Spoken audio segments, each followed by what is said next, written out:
Olá pessoal, voltei às críticas de filmes antigos.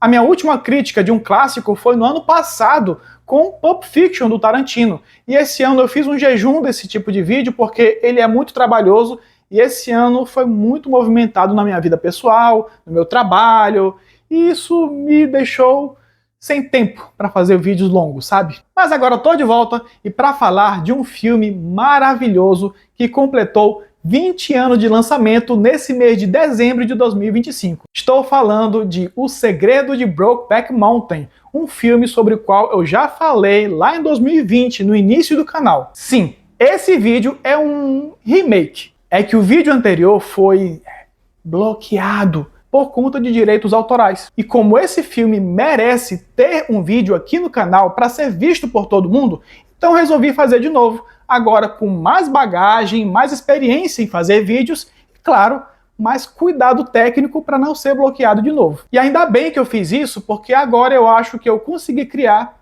um vídeo melhor. E espero que você também goste. Inclusive, já pode antecipar o like nesse vídeo para ajudar o Tomada 1 a fazer mais conteúdos como esse, tá bom? Bom, chega de enrolação e vamos falar de Brokeback Mountain. Júnior Guimarães, Tomada 1.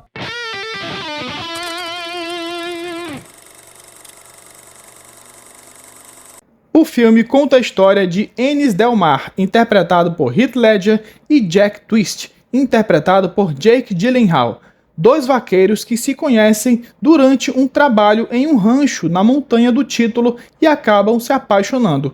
Após o trabalho, ambos voltam às suas respectivas vidas e vivem seus próprios casamentos tradicionais.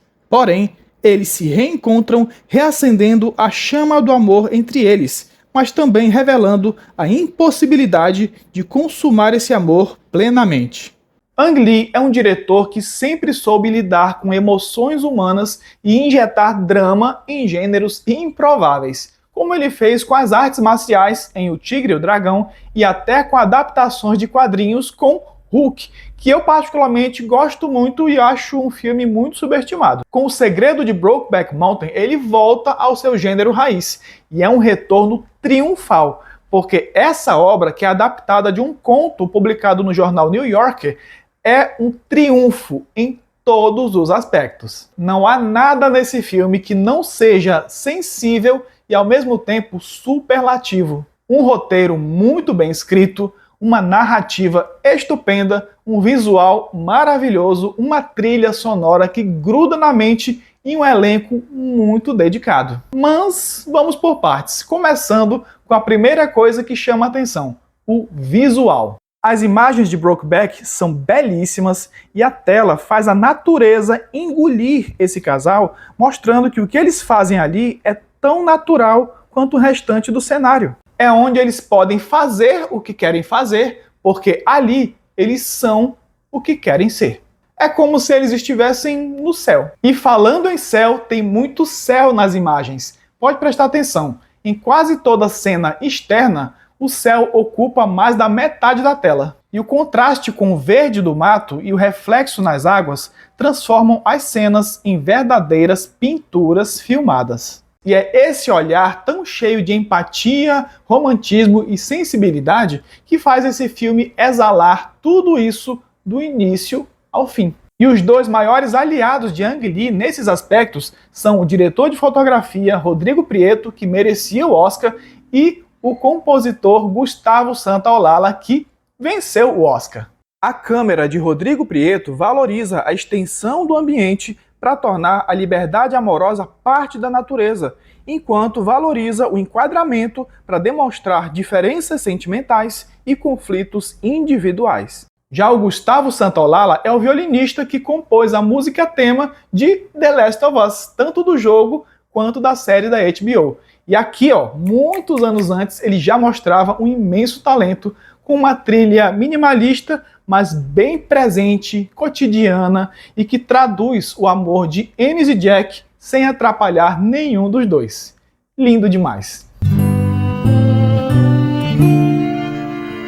O grande conflito desse filme é a diferença entre Ennis e Jack, porque ambos são vítimas do machismo estrutural Só que um dos tentáculos desse machismo, ele corrói de dentro para fora. Isso porque, ao contrário de Jack, o Ennis não se entrega totalmente. Ele não está disposto a abandonar sua vida e o seu autoconceito de homem para viver o seu amor, ao passo que Jack faria isso sem dúvida. Enquanto o Ennis não se importa em se encontrar com Jack de vez em quando na vida, o Jack sofre com isso, porque ele quer viver esse amor sem as amarras heteronormativas. Amarras das quais o Ennis não consegue se livrar. E aqui nesse ponto existe uma reversão do maior romance de todos os tempos, o clássico Casablanca. Lembra da frase "Sempre teremos Paris", que Rick fala para Elsa no final do filme e ambos ficam felizes com isso? Pois é, aqui o Jack fala ao Ennis.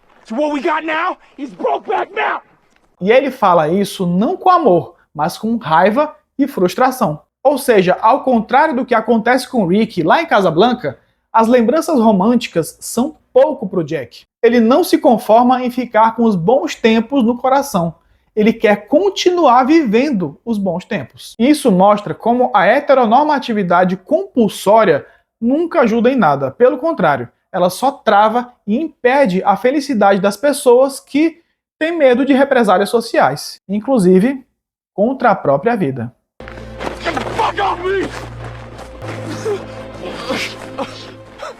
A coisa mais incrível na construção dos personagens desse roteiro é que não existe aqui um merecimento forçado. É que sempre que vemos um casal principal que já tem um comprometimento com outras pessoas, ou o casal, ou só uma das partes, geralmente o roteiro nos manipula para ficarmos do lado dos amantes, deixando o marido ou a esposa mais detestável, digamos assim. Como aconteceu com Titanic, por exemplo. Já as respectivas esposas de Ennis e de Jack, elas são pessoas que aparentemente não mereciam ser trocadas ou desprezadas por eles. Na verdade, a Alma, que é interpretada pela Michelle Williams, ela é vítima do machismo do Ennis, e sendo assim bem fácil ficar do lado dela. Já a Lorraine, que é interpretada pela Anne Hathaway, ela é tão impulsiva e tão foguenta quanto o Jack. Só que ela não sofreu como a Alma, porque o Jack não foi moldado pela masculinidade tóxica. O erro dele foi, digamos, amar demais. Mas apesar das falhas dos protagonistas, Ang Lee não julga ninguém. E por ele ter justamente esse olhar de que eu falei lá no início, ele entende que as ações dessas pessoas, elas são movidas por sentimentos muito conflitantes entre si. Por isso, ele só mostra as coisas acontecendo em decorrência delas. E claro, sempre exaltando as emoções humanas. É um mestre.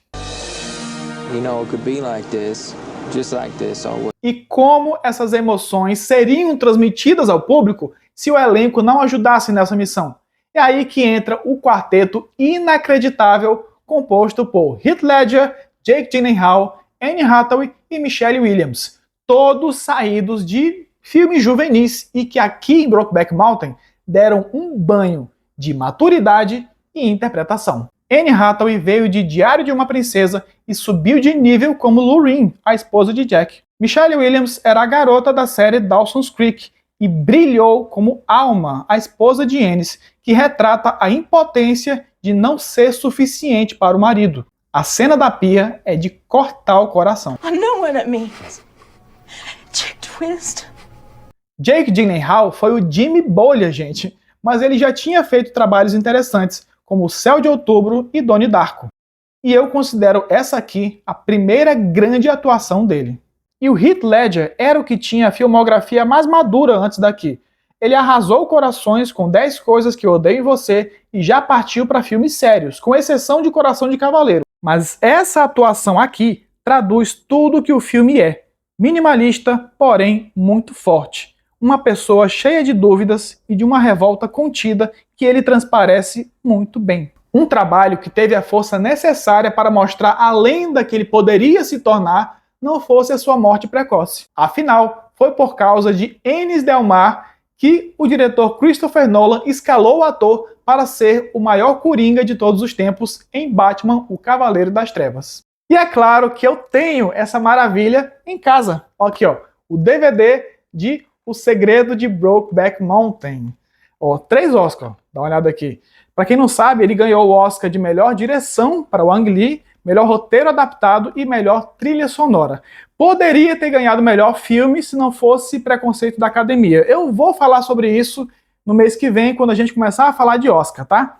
Mas, gente, eu particularmente não considero esse filme um filme gay ou um filme sobre homossexualidade. Ele é uma história de amor impossível, travada pelas barreiras do tabu sexual e pela heteronormatividade. E, acima de tudo, é um exemplo de excelência artística conjunta e o maior ensinamento do cineasta Ang Lee sobre como se faz um filme de verdade, sem julgamentos e com muita sensibilidade. Enfim, um grande clássico do século XXI.